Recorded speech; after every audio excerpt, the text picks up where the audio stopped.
Hello, ladies and gentlemen. Welcome back to the Manila Major European Qualifiers. We've just gotten started here in the winner bracket finals. Winning team, Owen. They'll just have to win one. Oh, whoa. Well, What happened? I've lost a bit of weight. Yeah, Yeah, me too. actually, the whole torso. Beautiful. Wait, does it work when you put your hand behind it? Oh. No. No. But it looks good anyway. You look great Thanks. after losing. You too, Aldi. Draskell has You taken too, good Aldi. care of us with his special stuff. He'll be Yes. bringing it to the table later. But for now, we've got game two of a Game best two. of three. Finem versus No Diggity. My God. What Are we going going to see that Enigma again? Well, let's have a look at the bans. Well, Finem takeaway. Yeah, standard 2. No Diggity as well. Same 2 bans as before. Well, Finem last game they banned the Void instead. Yes, they had it a bit different. So, themselves. will they take Enigma? That's not really an Finem hero, so you might be giving up the double bubble here. They go Bane, Darkseer. I like this as well. I do like the purple. The purple, it seems to be a purple hero patch. You know what I mean? There's a lot of great purple boys at the moment, and as we can see, opening 3 around the between 2 sides is going to be them. No Diggity. I wonder if they prioritise getting Cinder hero, because already your Bane's gone. There's a high chance Finem will ban out the Vengeful Spirit. And as we were just saying, the Oracle it didn't seem to do enough in game 1 against the way that Finem were playing. I like the Venge a lot here. Yeah. Actually, Finem, I think by taking the Bane, they show you just how they want to play the game. If you go for the Venge, it's a more reliable way to deal with like the big team fight, the Chronosphere, the Black Hole. You have an always reliable way to cancel the Black Hole, longer range than the Grip, so it's easier to get off. We did see in that game, I think there were 2 fights where the Beastmaster couldn't quite get in range for Roar, and the Bane couldn't get range for Grip. Once you have like the level 2 swap with Aether Lens, you can always cancel it if they don't actually jump you. So with the Bane pick, more about the laning aggression, a little more kill potential and just zoning potential. So taking a slightly different approach here than what some teams would against the potential double bubble strat. This is, yeah. I mean, here we go. No, this is the point where they normally pick up the Enigma. It is normally in that second pick. If you take the Venge now, Finem, I don't even know if they ban the Enigma. They may view it as a weakness. I don't think they're banning strats. the Enigma. I don't think they're banning the Enigma. The question is, do No Diggity ban the Earth Spirit? As we really did see Spartan come into his element with a hero. Oh, picking that up second as well. I mean, that's not something that's normally necessary to do so, because you're not banning that. So,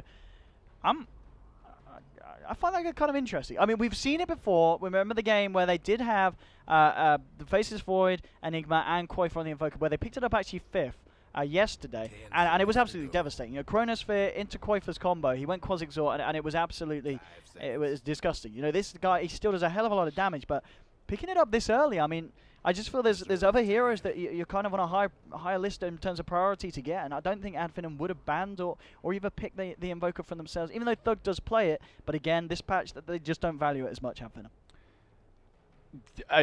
It to me just shows that No Diggity feel like they have to make a change after game 1. Prior to the series, it would have been the Enigma almost certainly. Oh! And Finem actually banning the Oracle. I don't really think he did much that game. There was one time where Cinderin false promised to Roar, but that was basically it. And the thing is as well, we haven't seen him play it before, but now he's picked it up. He's shown his cards, showing that he they're ready to play a game with an Oracle, and Finem have just picked up a Darkseer. And if so you don't want the Oracle against the Darkseer. If you're No Diggity here, you probably want to ban the Mirana. There you go. Yeah, I mean, Thug Mirana, we've seen a lot of mids kind of picking it up in this patch, and that game, disgusting amount of farm, arrows were on points, the use of Moonlight Shadow was fantastic at every engagement. I still think if you're really worried about that combo, like Abaddon is a better way to deal with it than Oracle, especially early to mid game. But we'll see something different here. So as far as Thug heroes, there's TA in the pool. This team has run a bit of Ember Spirit on occasion. Quap is also a standard, but it's kind of been picked up less so here. But that's like Thug's best hero. You go back over the whole time he's played competitive, the Quap is his flashy one. I don't know if Finem ban out the Venge here. I wonder if they just totally wreck Cinder and ban out the Bane, Oracle, and Venge suddenly gone. The line is still there that he sometimes plays. It looks how much hate they want to throw down onto Sind, or if they're going to look at the rest of the team and there's the hate, Sind. Owen. Just screw Cinderin. I mean, why not? I don't actually think that's a bad play, because I love Sim, but he really does have those heroes that he does stick to. He has a lot of success on, but you're now forcing them into a corner. The one left is this Lion. No Diggity ban out the TA, which we know Thug loves to play. Slardar as well. I mean, the Slardar Bane combo, incredibly strong. Also, just having the setup from the vacuum into the crush. I think Ad Finem, again, game 2, drafting this absolutely perfectly. And for me, I've got a lot of questions that are yet to be answered from what No Diggity want to do here in game 2. Well, the issue for No Diggity is by picking 2 cores in the first stage, you make it very easy for Ad Finem to double ban a support. Yeah. If that Invoker is Avenge, like, what are you gonna do? You could make, or let's say it's an Enigma. Do you want to commit 2 bans on Cinderin? Then you're leaving a lot of cores in the pool, but you know they haven't picked up either support yet. So it just makes it easier to approach that second phase of the draft. I mean, I think they can still go for Enigma, No Diggity. I think at this point. It's an okay Enigma game. They won't have the Beastmaster, which to me is probably the bigger threat than Bane. Bane a bit squishier, has a harder time getting into the fight to cancel the Enigma. Ultimate, the main concern, I guess, with the Enigma is more the pace of the game than anything else. But they are going to find a Synth hero, which I actually think is pretty good this game. Goes well with the Chronosphere. It is a bit squishy, but has some kill potential in Darkseer with a Sunstrike, and depending on what the safe laner is, they might be able to kill him off. Yeah, I guess you don't think there's any potential that Yapsa will play this and Sim picks up someone else, or it could. If they want to try and, something else. you know, if they're not going to have kind of that jungler for Yapsa. See, okay, so the problem to me. Wait, Doom's still there. What's happened to Doom today? I mean, Yapsa picking up Doom. That could work out here. Okay, so Ad Finem have not run Doom once in their last 10 games, and neither have not been No picking Diggity. up this qualifier. Okay. Neither of these teams run the Doom. It was picking up a lot in Dream League and such. And in America. Yeah. For their I mean, yeah, other qualifiers, teams and have China, loved but the Doom. it's been mostly getting banned in those regions. So, I think partially it just the teams don't value the hero as much. And looking at No Diggity, like, okay, so they go Alchemist here. Alk is a very tanky hero. This is someone that can sustain against the later. Yeah, he has low base armor, but he builds a lot. Yeah. With the armlet especially. So the issue for me with going into an Enigma pick is you're playing into Ad Finem's tempo, where yeah, you have Chronosphere, you have Black Hole, you have the Invoker to follow those up, but there's such long cooldowns, and Ad Finem are fighting constantly. So if you pick heroes that have super long cooldowns, you maybe win that one team fight. You'd better get 4 or 5 heroes in an objective, because they're going to spend the next 2 minutes running at you. So I think that's part of why we're seeing No Diggity so hesitant to pick into it. Even more than like, oh, Black Hole could get canceled. It's Enigma is fast-paced in terms of the laning stage, but later on, you're very reliant on the ultimate, especially when you've already got a Void, to have those big team fights. I'm already a little bit worried for this Alchemist as well in lane. It's going to be interesting to see how well they do. We saw before how much pressure Ad Finem were willing to put on that mid. Does Ad Finem potentially want the Enigma and change things up here a bit? They do ban the Lich, or do they just want the lane dominance? I don't know. But I think this mid lane is going to get absolutely lane dominated. If they have Bane sit mid with the Ember Spirit, if they get a few levels on Ember, he gets the Flame Guard, you very much can kill this Alchemist before level 6, because no magic is out. He's not going to be able to take away that Flame Guard. You know, what are they going to do to take that off Thug as he comes in aggressively? There's nothing at the moment. But actually, no, sorry, it's going to be Invoker in the mid lane. Unless it's Quaswex Invoker. Oh, is there an Alchemist? Oh. But it probably is, yeah, the Quakefa Invoker. Yeah. Now the question is, does he possibly consider sending him to the bottom lane? Normally the Invoker would go mid. Yeah, I think you put the Invoker. As I said, I don't think you want the Alchemist there. And we saw Era play the... wait, actually, when Era played the Alch before, he did take the Alch mid. I can't remember what Quakefa was playing. It wasn't Invoker safe lane. It was something else, but... The Invoker can get pressured pretty hard. So if they want to run the Invoker safe lane, like Earth Spirit Darkseer could just basically shit on that and dive him with the double ion shell, kill him off rather easily. So they will ban out one of the stronger aggressive laning supports. Oh, what do they go for here? And now No Diggity. They got to put all their cards on the table. They've got their 3 cores. They need a secondary support. Ideally, you want someone with catch for Ember. I would really like to see Yaps or Witch Doctor Cinder in line. Just get the Cinder in line. I'm trying to think if there's anything else. Disruptor's also okay here, but they say we want more of a 5-man lineup. They will go into a Jakiro pick. So they're very reliant on this Chronosphere to set up the team fights. Really, really are. It's a great Chronosphere lineup, but when the bubble is down, Ad Finem can fight around it. Their cooldowns are all super low. Their long cooldowns are not like ones that they need to fight. Fiend Script helps, but is not essential. Wall of Replica helps. Again, not essential, especially not so much in this draft. So Ad Finem, one more support to go. What are you thinking? I'd love to see them just go pick an Ancient Apparition out at this point. You're against an out, you're against the Vita Restoration, you know they're going to start to push, with Jakiro. You've already got very strong lanes anyway.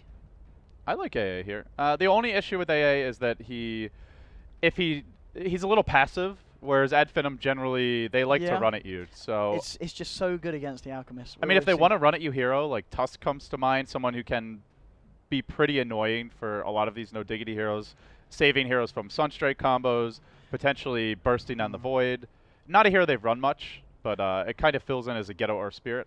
Oh, I don't know Spartan ever plays. Oh, okay. Yeah, this is the Ad Finem way. So Yeah, it's kind of like the Tusk. It's like the Air Spirit. A run at you hero, also a great Ion Shell candidate. So now they have a couple of things working for them here. The Darkseer Ember Spirit Ion Shell duo, the Spirit Breaker Darkseer Ion Shell duo, even Slardar. All of these heroes can play around the Ion Shell very well. So look for likely an offensive dual lane here, or at least the Spirit Breaker rotating bottom. But the linchpin of this lineup to me is the Ion Shell. That's what really pulls it all together. Yeah, this. I don't know. Looking at these drafts, I really feel that Ad Finem.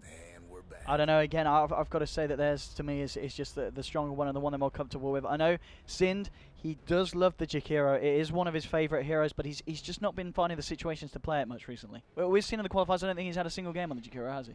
No, and it's like you said, the game plan was go after the Absol Enigma in the lanes and ban out Synderen in the draft. And so far, game 1, it worked. Let's see if it's going to work here in game number 2, Owen. I mean, I do like the fact that, as you said, that Diggity, they're doing something different. It's not the Absol Enigma again. They're going for something that's going to be stronger in the lanes, which, you know, you really need that against Ad Finem because they know how to punish greed. And Spartan, this is a man that knows how to make plays for his team. Thug looking a little sad here for some reason, as he's wishing people good luck. He feels bad that he's about to trash him again. He's like, I'm sorry, guys. But I don't know. No, I'm looking forward to this one. Diggity was something a little bit different. You know, quite for Invoker, you know, as much as the hero has been kind of touched down in the recent patch, you know, he's given us amazing performances in the past. This man is incredibly comfortable on this hero. Era Alchemist as well. In the game that he played it before, he had a relatively bad start. Remember, he was incredibly underfarmed, but he came back and they went on to win the game. So Era, we can definitely expect him to have a great performance regardless of the start that he has. So it's a very safe kind of recovery hero for no Diggity. Yeah, and it should be Quas Exort Enigma. He's run it a couple of times. Every game has Quas Exort Enigma? Oh, sorry. That would be sick. Quas Exort Invoker. Yeah. QuakeFi has run that the past few times. So. Yeah, he loves this one. He really does. So early on, we did see Spartan rotate top. He drops down an Observer and a Sentry. Just wants to kind of limit the Void's ability to pressure here in the lane and potentially set up some kill. As far as the lane goes, how much kill potential do they have? I would say not all that much, but they have great zoning potential versus a Void. Like, you don't have the true amount of burst needed to kill a Void, but you can just right-click him with Bane, can actually trade blows effectively, unlike most supports with 4 base armor, 58 base damage. These are very high numbers on a support, and it's why they like this hero so much for Spartan. So they can't necessarily kill the Void, but they can zone him, so I think that lane should go very well for Ad Finem. As for the bottom lane, we've got the double Ion Shell duo. Jakiro is a lot tankier than most supports, so he's better equipped to sustain against the aggression, but you're running an Alchemist as a farmer against 2 melee heroes with Ion Shell. I think Arrow's going to have a tough time here, so I think both of these dual lanes, unless Yapzor is really committing to bottom, are going to do quite well. Yeah. It looks like they will be tri-laning this for the time being. They need to have the tri-lane here as well. They need to make sure Eric gets at least something. I know I said that he's good at recovering, but he still needs to find at least a little bit at the start. Obviously, this is going to hurt the leveling of the Alchemist, so there's going to be that extended duration of the game where he is going to be vulnerable pre-level 6. And this top lane, as you said, I mean, they have got the 2 lockdowns, you know, obviously once the Nightmare comes online, so they can try and look to play around the Void. So Kezu's going to have to be very, very smart with his positioning and just make sure that there's not going to be a second disable waiting for him post-time walk. Skylark punching Yapzor, giving him the old karate chop, but top lane, they have set up the sleep here on Kezu. Again, probably not enough for a kill, even if they get the crush at this stage, but it is enough to force the time walk. Long cooldown at level 1, 24 seconds. And Kezu will have to play a bit more carefully while that's on cooldown.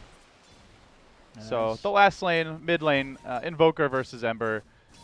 Not really a lane that the Ember can do much in, especially not against the Quasi Exort Invoker, but he'll be more focused on just farming, gets the poor man shield to tank some harassment, and for the Ember, it's not about this stage of the game. It's more about just get your levels and then go running around the map finding kills with Ion Shell, with the charge, around like that 8 to 10 minute mark. But this lane should go well early on for QuakeFi. He is setting up mid. He might be able to find a kill here. Does have Sunstrike available to be invoked. And I think a little bit short on the mana right now. It would just be short, about 20. Yeah, but nonetheless, as you said, just quite asserting his dominance there with the aggression. Still CS-wise, Ember is finding a lot from this lane. So it'll be interesting to see how this pans out if one of these heroes starts to break away with regards to the farm. But looking at the farm elsewhere, Era. Oh, he got the bash on Spartan top lane, but turns with the Braid Sap. They have a crush. He time walks in, dodging away from that crush. The self-deny. No, he's going to end up sleep insta-canceling. Does make it out, but Kezu with that little exchange has suddenly pulled into the driver's seat here. Top still has a Tango and a Salve. And bottom lane, meanwhile, Skylark getting caught out. Oh, this is really nice. These body blocks from Era and giving first blood to the outcome. And also action there as they move on to Koik, but they're going to find a counter kill, burning him down. So they lose their offlane Darkseer. They do get a kill on the Invoker mid, but first blood going to no Diggity. I would say the more important kill on the mid lane, but since you get first blood, probably a relatively even trade here overall. Yeah, I mean, it was a smart play from Diggity. They see with the ward straight away that the Spirit Breaker's left the lane, and they used that as an opening to move in and make the most of having this tri-lane down here to punish Skylark on his Darkseer. So, even Stevens, top lane. There's actually a charge coming through as well. Skezu doesn't eat Kezu. I don't think he gets himself out of it. So they'll wait for the charge to connect. We'll see if they bash straight away. Yeah, they know they've got the burst with the Brain Sap. Again, really nice play from Finem here, finding a kill onto Diggity's offlane. What great movement by maybe next time. Yeah. He identifies that their supports have been in the bottom side of the map, and they have the lane ward and the sentry, so they pretty much know the Void doesn't have vision, or likely doesn't. Koikfa not really showing many signs of going towards the rune, so a very unusual attack path coming like up through the river from the mid lane as your Dire side, and completely unexpected. That's a big kill, because Kuzu, after forcing out the Bane basically back to the well, was having a really good time in the lane, but now things will get a little trickier for him. Yeah, and that's because he just Slaughter. He's finding all the stuff from this lane. 4 minutes in, 21 CS. So nothing that Kezu's going to be able to do to slow down Madara's farm. He's going to have a really good timing on the armlet at this rate. Now they're going to look for action on top again, and here we have same angle for the Spirit Breaker. There will be a TP reaction here. Bash comes through. Have they got the control? Brain Sap. Kezu's going to get the chance to time walk out. Not quite enough damage this time around from Finem. But again, just forcing the Witch Doctor out, forcing Yapsor to react mid lane. Koikfa. See ya! Oh, just barely missing him. That was a close call. It actually looked like it was going to hit. I did. That must have been right on the tip. Well, still early days. 1 for 2. I mean, it's certainly a kind of a more comfortable opening for No Diggity compared to Game 1, because Game 1, they just did not expect Finem to deal with their strat the way that they did. But here, you know, the lanes are a little bit more reliable. You're not really losing anything. You're still finding good trades in terms of farm. Yeah, you're killed down, but at the same time, you did get that first blood. Era, he's having a pretty good time now. The fact that MNT is moving around the map, there's much more space for there to be less aggression. You know, we're not seeing the Darkseer being nearly as aggressive, and Era should have a pretty good start now on his Alchemist. It is nighttime now, so the charge gets a lot more effective in the mid lane, but you can see Witch Doctor, Yapsor camp behind him. They want to protect Koikfa. They know the Alchemist is a much more difficult kill with the Helm of Iron Will, and here comes the charge, but it's from an unusual angle again. They were ready for this in No Diggity, but can they turn it? Yeah, they've got the Maledict down on MNT and tanking the tower hits as well. The Spirit Breaker's going to pop. Nice size path for Incinerans. They'll try and chase down Thug. He has still got the Remnants though, so he should be a safe man. But as we saw then, yeah, just nice reaction from No Diggity, and yeah, always diving the tower when Yapsor's hanging behind, gets the cask and the Maledict down. You're going to be able to get the return kill every time. Yeah, Game 1 we saw Finem knew how No Diggity were going to play, and they responded to it, and No Diggity did not have the answers for it. But this game, Finem's characteristic aggression has been handled a lot better. Yapsor first with the TP top, and then again with the rotation mid, camping behind Koikfa, dropping the hill ward to help scout out those charges. No Diggity making really good adjustments here as we head towards the tail end of the laning stage. But bottom lane, there's a charge. Era not level 6 yet. Could be trouble. Yeah.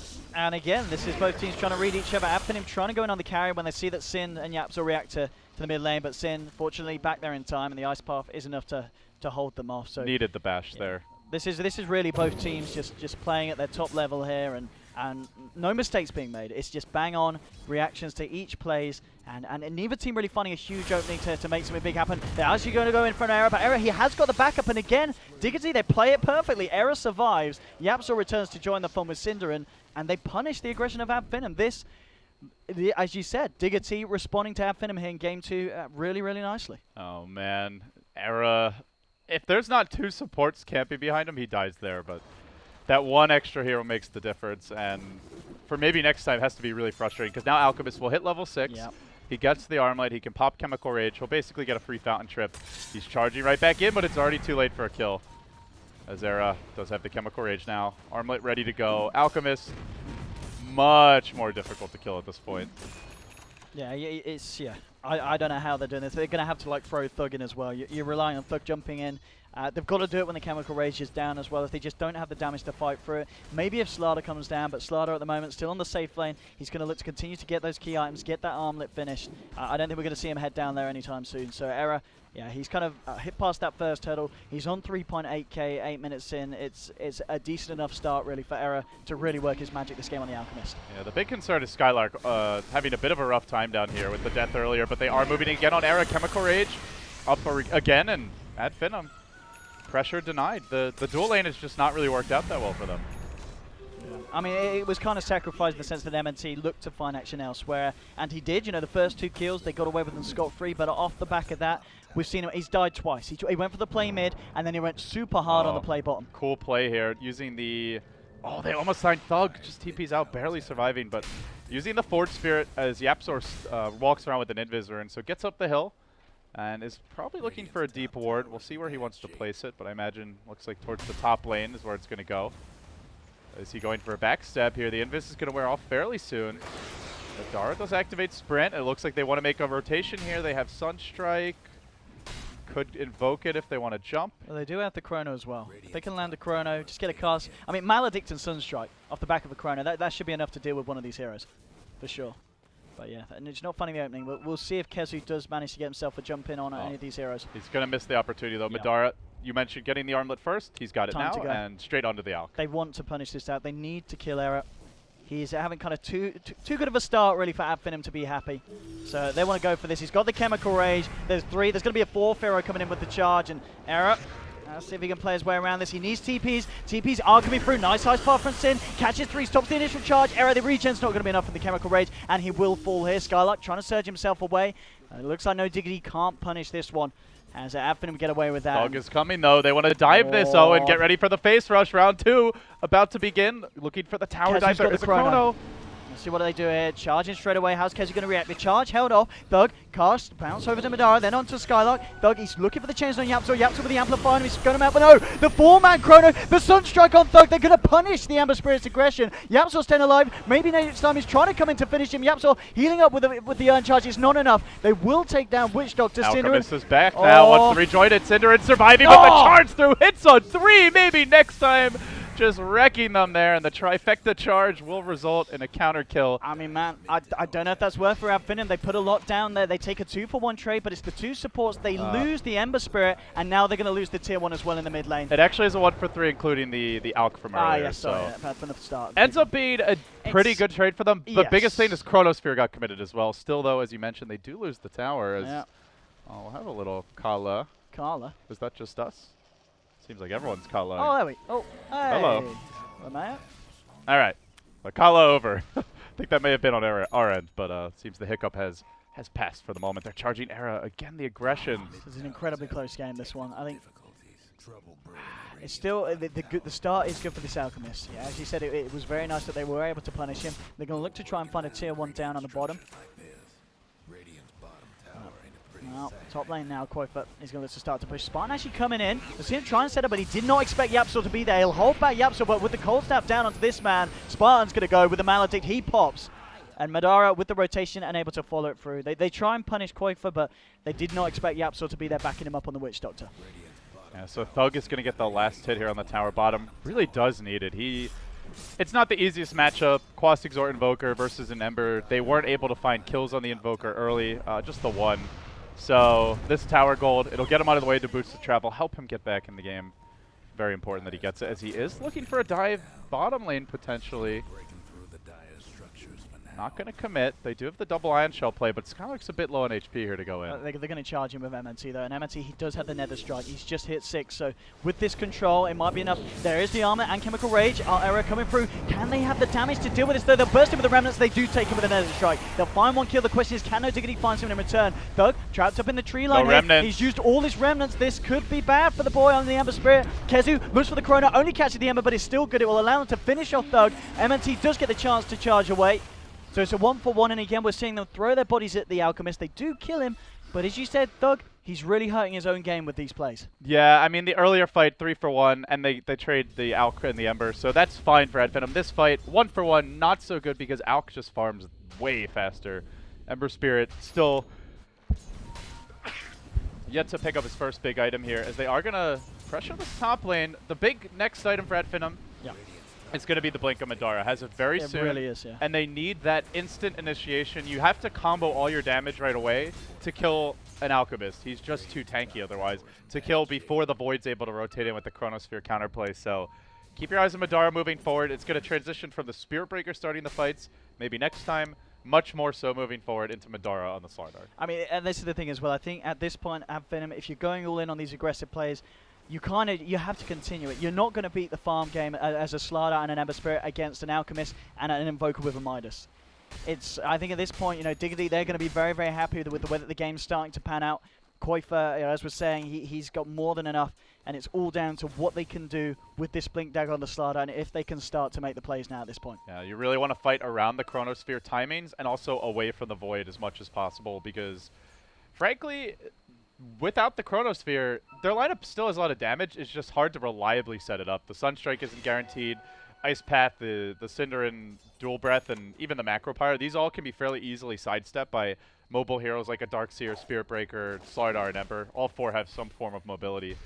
So fight away from the Void, fight around the Chronosphere cooldowns. That's really the goal for Advenom. They could look towards a Roshan here potentially, as they have the map control with the tier 1 down bottom lane and that lane pushed in. Do have to be a bit careful though because Diggity may be expecting that. I think they've scouted out Spartan in the jungle and they're smoked heading towards bottom. It may just be the Bane tanking the gank. We'll see how Diggity move for this one. Looks like they're heading to lane. They want to. Yeah, they know Madara's there. Kezu's got the Chrono, and yeah, he might not mess around here. Jumps in. Oh, actually. Spartan broke the smoke just in time, and they're going to try to take their revenge out on him. Yeah, at least they'll be able to punish something here. The Sunstrike and the Maledict. This man's popping. No chance for the boy. Brain Sap has the stick charges. He's going to the live. The mech by Skylark. The Surge away. Get me out of here. He might live. It's going to be close. No. Just I want to say that last F4 touch did it. I really want to. It was close with the mech. Yeah, but level 4 Maledict Sunstrike, you're going to need a hell of a lot of heals to kind of come back after that one.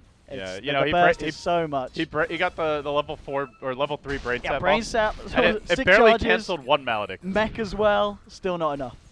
Yeah, no Diggity though. I mean, that. Oh. Yeesh. The baits. Oh no. Maybe next time. Oh, no. That micro paying off here. And now this is a big window for Advenom.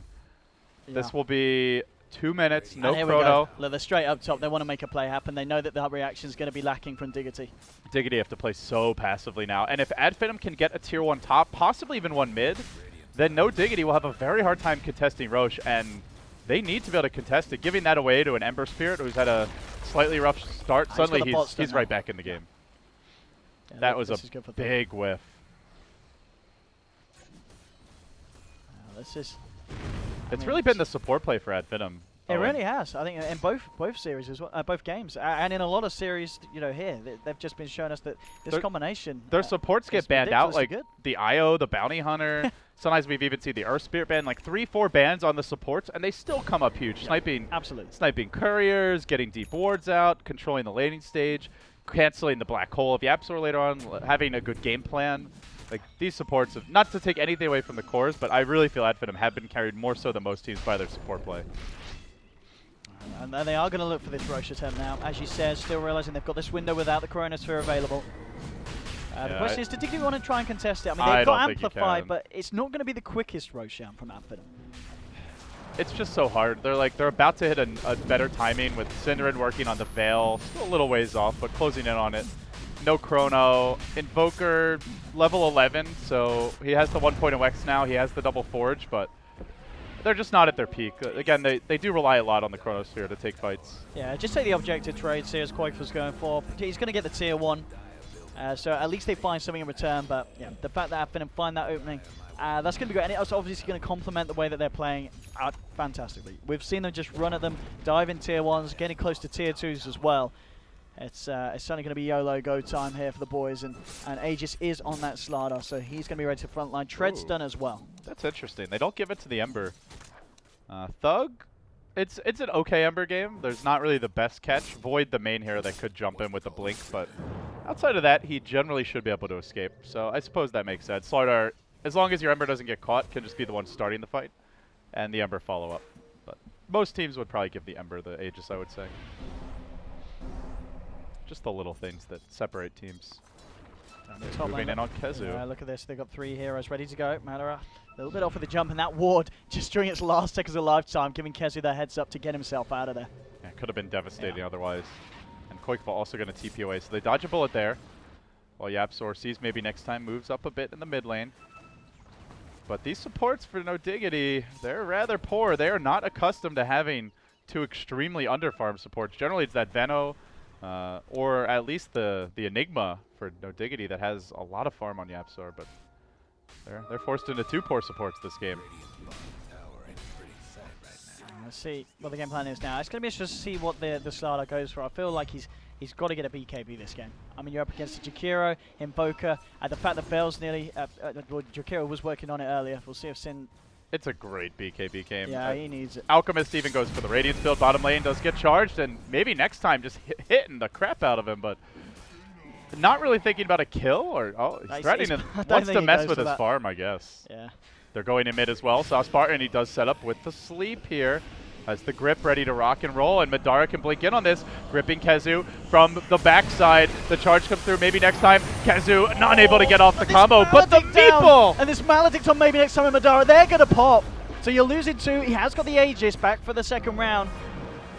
But I think that, yeah, that could have actually been turned around even more, but it was a good job that they were able to take away the Void. You know, Kezu jumps back in after that Aegis, has the Chrono, you're losing a lot more, but off the back of that worked out well for Finem. They do get the tower, you know, they do lose Aegis, but they're finding the objectives, and they are keeping No Diggity on their toes. An Era does not die, the Invoker does not die. Yeah. It's basically going to be like a support Void here who's just in the game to give the Chronosphere, but that's okay. You have an Alchemist that can do a ton of damage, and 2 supports that dish it out inside a sphere. So I think sometimes you see drafts where Void needs to be that second carry. This is a game where Void can just purely be there for the Chronosphere, and they can rely on everyone else to follow up. But he needs to hit the spheres. And we do see the Void is fairly squishy. Only sitting on power treads, does not have anything like a Vanguard or an extra big HP item, so they can burst him before he gets it off. No defensive supports, no tank items. It's a tough life for Kezu. An incredibly close game, much closer than game 1 was. Veil nearly done on Cinneren. This is going to be, obviously, we're talking about big pickup. Witch Doctor, so YapzOr working towards that Ether Lens.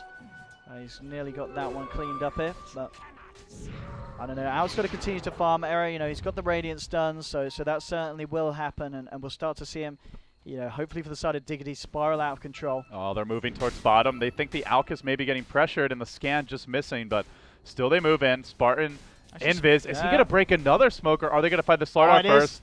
He breaks the smoke. Yep. No detection? No detection. Spartan is a god. Yeah, he's very lucky to have these Invis runes at these times.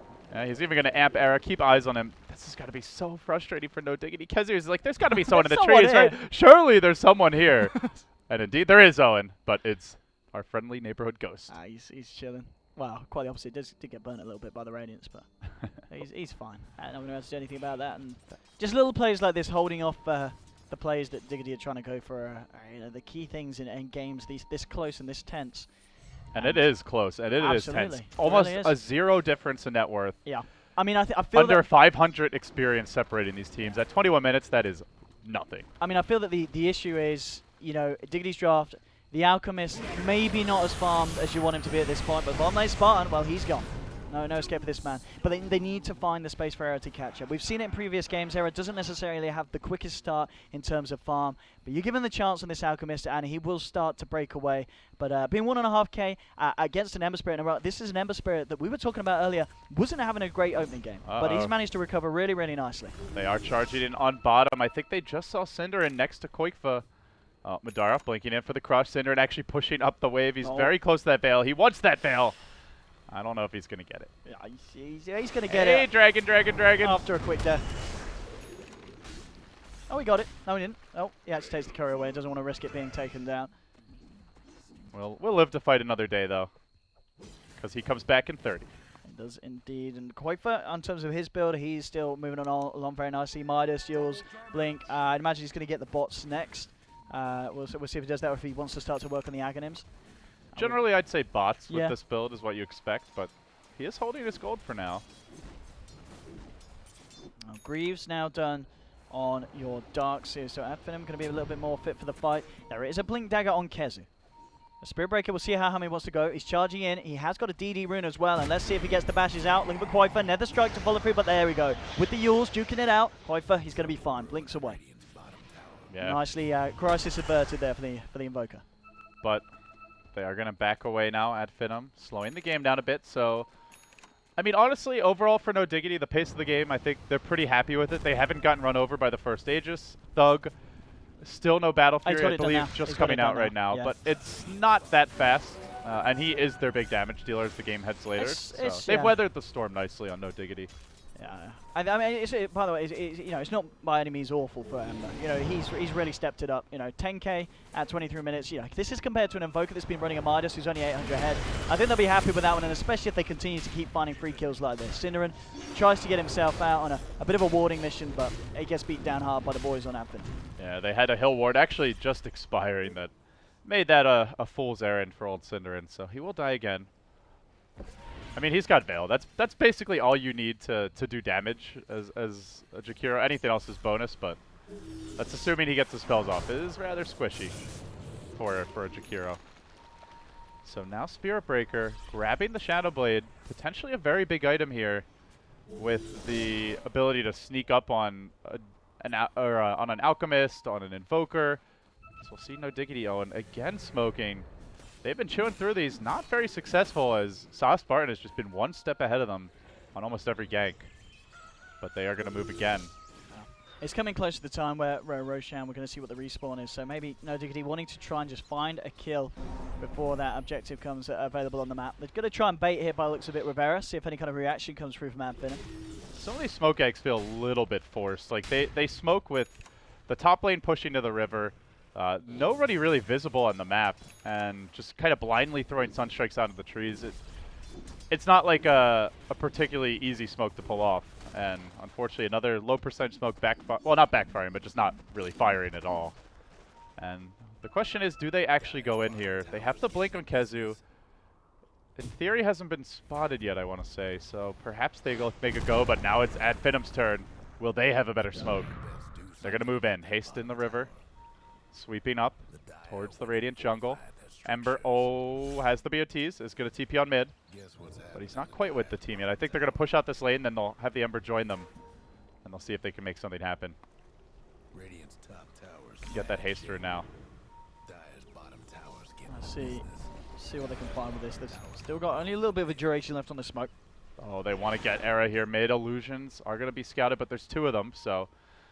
Finem, actually, the smoke wearing off. Yeah, the illusion spotted him out as well as Era moves it around. So that's not going to happen. So another whiff smoke. Both teams doing a pretty good job as of late of dodging these. It's just a much safer game here in game 2 compared to, well, at least for No Diggity in game 1. 9-9, 25 minutes in. The farm, Era's starting to step up and get the advantage that he needs to have in an Alchemist at this point.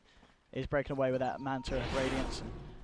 We'd imagine indeed starting to work on the Octarine or the bots next, so he can continue this farm game. Yeah, having gone for the treads, probably the Octarine coming next, and then back into BOTs, but still Alchemist, not really particularly combat ready, I would say. They have so much lockdown for him. The grip, the crush amp, the Spirit Breaker especially, so he'll need at least 1-2 more items before they really try to force the fights, and for now they just want to play that farm game. So I think, again, with no ganks really succeeding, no Diggity are fine with this. You can see after that last failed gank that they have pulled ahead a bit here. As top lane, maybe next time, he's going to get hit by the meatball, the Deafening Blast. Will he roast entirely? Very close to taking down. Limping away, the cow will survive. But cooked and singed pretty badly. Very, very, very close indeed. It's, I mean, I don't know who's going to be looking to make the next plays. As we see, they've both been trying for the smokes. And Roshan is up now. At Finem, while they have the dire side and probably the better Roche killing lineup with the Slardar, at the same time, Diggity have the scarier lineup around the pit. And they've still got that. They've got the Quasi-Exort Invoker. They have got that Alk as well with the Acid Spray. So they certainly can do it at a reasonable timing as well. And it's just as you said, whether they feel confident enough to try and go in against either side. Both very, very good AoE team fight around the pit. Yeah, nobody rushing it here. I'll see Thug farming up the Radiant jungle. At Finem, plenty of room for them to grow in their own right. They may not farm as quickly as an Alchemist or a Midas Invoker, but they have Skylark building towards what looks to be a pipe here. The Blink Dagger comes out for Thug, and then presumably the Daedalus, maybe an MKB next, potentially a Lincoln Sphere. Lots of items to be picked up for this team. So maybe next time. He is going to continue farming on the Spirit Breaker, so we may see Ad Finem decide that they can't end the game early. They should transition into a pretty potent late game of their own and try to get those next big ones up. As for support items, it looks like a Bane Aether Lens eventually maybe in the making, but there's nothing too big these supports are picking up beyond the Jakiro Veil from a ways back. They're certainly getting more fight ready at the side of Ad Finem. But the question is, do they want to try and jump in with this BKB on the Slardar now? Or indeed, are they just going to wait on it and try and find the opening to get I mean, you said it. BKB is amazing this game. So good this game. Radiance Burn, the Void's bashes are magical, the Invoker almost entirely countered by it. A lot of it's going to be down to Kezu with his Chronos, really, to deal with this kind of a fight. And MNC. Oh, they do have a lane ward bottom. Saw Spartan hiding in the trees, but Skylark visible. The D-Ward not going to find this one. This is a good placement from Cinderin. As much as chat will give him shit for dying off of the Dire Jungle, like for every one of those that fails, you get one deep ward like this that succeeds, and that can literally win you the game. Get a pick right near the Roche pit, suddenly you take the Aegis, and the game could be yours, but... Oh, the charge is coming bottom, Owen. Okay, this could be big. Skylark with the 3-man vacuum wall. The crush following through onto 2. They were going to concoction out, but they've already lost 2 here in this fight. MNC focusing quite far on the backlines. He's got to run. He's got to hide. Era just tanking the damage here. They're going to bring him down. They've found 3. Cinderin set up there with a Nightmare. It's a 4th kill for the side, and Quaifa, he just doesn't know what to do. Throw out a Sunstrike. He's not going to find anything with it. And just like that, the great kind of side sweep in there from the Spirit Breaker, catching them off guard. Focusing Quaifa on the backlines to make sure that, Invoker very lacking in that fight. Quaifa really couldn't do a lot. And just the vacuum wall onto 3, the crush onto 2. That was beautiful execution from Ad Finem. That was great by maybe next time, as you mentioned on the Spirit Breaker, add Skylark on the Darkseer. Huge 3-man wall vacuum. And keeping the Invoker back, like that's your counter initiation there. With the Void caught out, you need the Deafening Blast, maybe the Tornado, something that can interrupt that combo from Ad Finem to reset the fight. But by charging the Invoker and then Nether Striking him, they ensured there was no reset. So no Diggity get run over. And Ad Finem just approached from a good angle there. Although they have the Deep Ward, the Deep Ward did not see the charge, and that was really what set them off.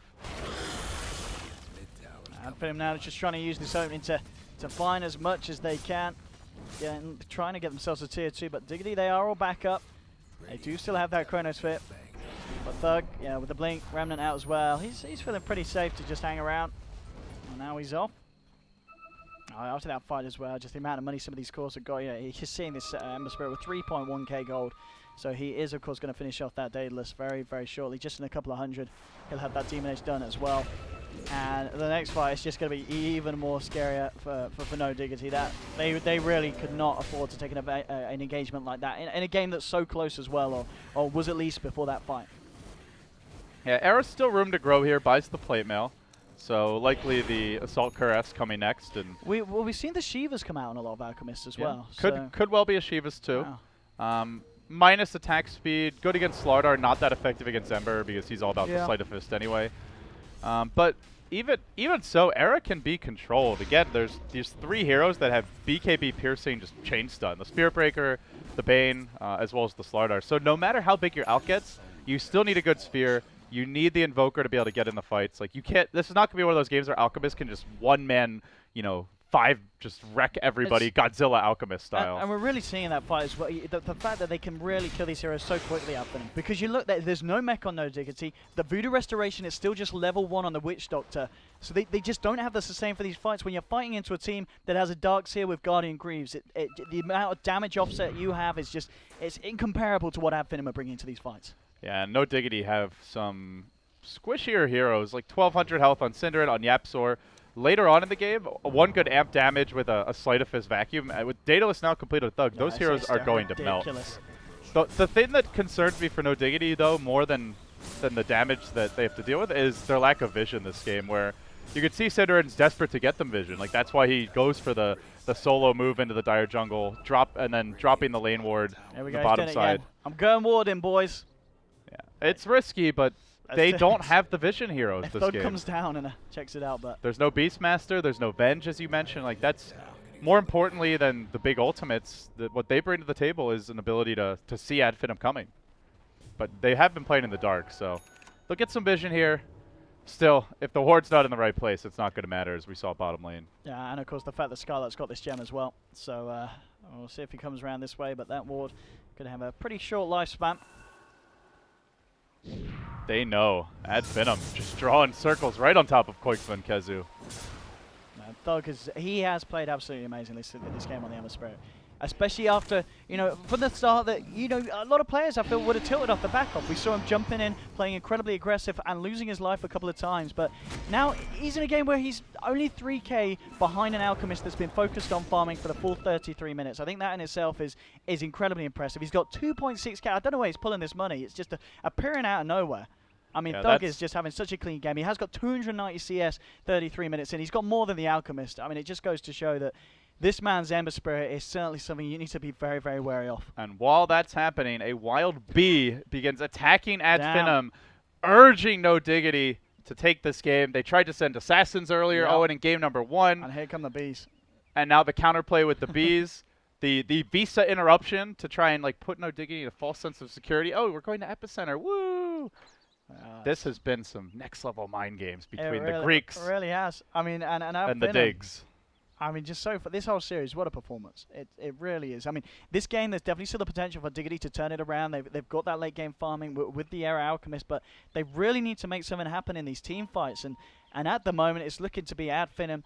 Just they read teams and they react very, very well to the way that they play. We saw in game 1, they were ready for No Diggity's kind of classic strat that they've been using time and time again here to climb through the qualifiers. And in game 2, No Diggity, they then react to the reaction from Ad Finem. They start to deal with the aggression early on. The way that the Witch Doctor builds, maxing out the Maledict, it works out. But now it's got to the point where Ad Finem, they're past that early hurdle, and it's looking scary. These fights for No Diggity, they need to find these perfect Chronospheres, otherwise Ad Finem's just going to play around them every time. He found Spartan, and see you later, Bane. You might even catch Thug here on the way out. There's a charge coming in, and Koikfa looking to rejoin the team. Maybe next time we'll have second thoughts, backs away, but a quick takedown there on the Bane, who did drop a ward, but it was under a Radiant ward that it got planted. May have been scouted out here. Yeah, the pings are coming from Kezu. Who I believe fought a gem recently. I thought I saw one. Maybe not. I think the only gem was the Darks here on Anthem. I don't think. Yeah, none yet on the side of Diggity. See, you were having hallucinations yesterday. I'm having them today. It's already game 2. Actually, wait. The gem is on cooldown. Are we being idiots? I thought they bought one earlier. Did they lose? They must have lost their own gem. Yeah, because they did buy. Yeah, it was. Yeah, you're right. All right. You're right. He lost the gem. Yeah, we're having half hallucinations. We are. It's been what kind of 92 hours? It's hot in the studio, man. It is very hot in here. It's unbelievable. I would take my t-shirt off, but as we've seen, I'm not wearing a t-shirt. I don't even have a torso. So. Yeah, we like you that way. Partially, not even decapitated, detorsified. There we go. Era, as you said. I'm sure that's the word. Detorsified. Here we go. Oh, where's your chrono? Are you going to go for it? Nice, Duke of the MP. Get themselves out. What's that tower? Spartan's like, give me that gold! Give me that gold! Oh no! One more! What a he didn't get it! Oh! He might pay with his life here. All right, is this the beginning of the end for Finem? Even Ooh, Nightmare that juke, dodging. though. Not good, man. Yeah. If they go on to lose this game, Owen, It's because of that. that will be We're the blaming turning point. We'll go back to it. We'll John Madden it up on the post-game highlights. That could be the turning point. Here we have it. That was a big, actually a pretty big swing there. Just Decent. that one kill. And I do like as well, Era going for the AC over. We do see some Alchemists go for the Shiva's Guard, but I think in a game like this where you need to just up your potential in these full-on team fights, as you're saying, against an Ember Spirit, AC is going to be much more useful, and an Ember Spirit really is the one dishing out that huge amounts of damage with the Slide Fist. And he is farmed. He is 4,600 net worth. I just can't get over how ridiculously poor Kezu is. This Void he's just a sphere. That's literally all he is. 6,800 net worth. Even the enemy Spirit Breaker's got more. And it's uncharacteristic as well, because Kezu's Void is incredibly reliable normally. He does find those quick item pickups, but again, this game, Finem are dealing very well with each of the individual players of Diggity. They have basically 3 supports here with that, and if you have only a couple of farmed heroes, like Finem have so much single target lockdown, so not only can they deal with the Alk effectively, but the same is true for the Invoker. So Quakefa recognizes that he does end up buying a Lincoln Sphere. And basically, these carries have to itemize defensively from here on out. I would say they need to be able to live through the chain stun, the burst damage, and be able to survive that initial jump from Finem. But it is not going to be easy. They don't have a great defensive support. There's no Cinder and Venge. They don't have the Yapsor Enigma for the counterplays with the Black Hole. They don't even have the threat of a long team fight to scare them back with the Venomancer of Yapsor. It puts no Diggity with a lineup that at this stage normally would be peeking and just pushing all the lanes, aggressively split pushing, huddling on their side of the map, playing defense, while Ember just kills every creep. And they're offspring. Oh, here we go. After a bit of a passive moment at Finem now. Kezu. You don't want to go for that. So a little bit deep, and backup is certainly there, but yeah, this next fight is going to be so scary. If they get a good Vacuum Crush, Amplify, Sleight of Fist, with the MKB as well, certainly the Radiant Spurn, not an issue for the man on the Ember Spirit. It's going to be a tough one for Diggity, but they're still holding in and of course looking in a much better position at this point of the game than they did in Game 1. They certainly have a chance here. Madara is going to build now into the QO build as he's completing the Heart fairly soon. Gets the Reaver. And actually Heart coming out on the Courier right now. Oh, damn. And along with that, the Shiva's Guard for Skylark. So these heroes getting really tanky. And the concern is, like, we've talked about it a lot. You rely on the Chronosphere. Can you even burst a Slardar in that Chronosphere? Magic immunity, 22 armor. No. I don't think you can kill him. No, yeah, with a pipe, with everything that the sides is offering up. This is like watching a sushi chef try to carve up a blue whale. You're gonna need more than that little knife. Octarina's now done an error. He's gone for the 38-minute Midas. I mean, no Diggity have basically said we can't win now. They're planning for the long haul. They've got Era with his Alchemist, with the staple items to consistently push the lanes back out with the Manta Radiance Alch. So they know that they can hold it off. So yeah, playing for the long haul. I wonder what Nahaz is thinking at this very moment. Is I am sure he is looking up the stats, and if he's not, Nahaz, do your job. But I can't imagine the win rate on 38-minute Midases on any hero, let alone Void, is very high.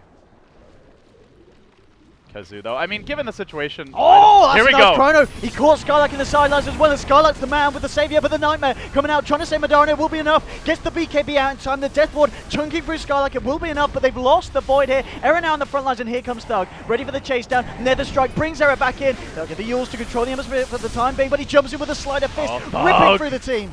Huge damage from Thug chasing forward, and they go in for the crush again. 2 heroes chained up, sliced down, 4 dead, 3 to Thug of all heroes. Yeesh, it looked like a great initiation, but that defensive sleep by Spartan, it saves the Slardar in the Chrono. With the Veil, it actually looked like they might be able to kill him, but just that second of immunity from the Nightmare, it's all they needed to turn the fight Owen. Pops the BKB. And then no Diggity just could not engage. He just crushed bottom lane. Madara before he blinked, but now he's going down to Quake for the BOTs come in. They can isolate him. This could be a team wipe. It will be a team wipe. Thug is now on the quad kill. Wicked sick. What the fuck? Finem, this game is theirs. This series is theirs for the taking. This Ember Spirit, I mean, I don't keep going on about it, but there's a reason. What do you ban against this team? A good place. I mean, that's the Ad Finem. They seem incredibly versatile. They always have a plan. They're an incredibly smart team. Most teams have taken the approach of banning out the supports. Yeah. The IO, the Bounty Hunter, the Earth Spirit, even the Enchantress at times, but then you leave their pick of cores in the game, and apparently you give them their cores, and they're still going to wreak havoc upon your lineup. Yeah, Thug is such a playmaker. He's so fantastic on these heroes like the Ember, the TA, the Quap. He's always in the right place at the right time.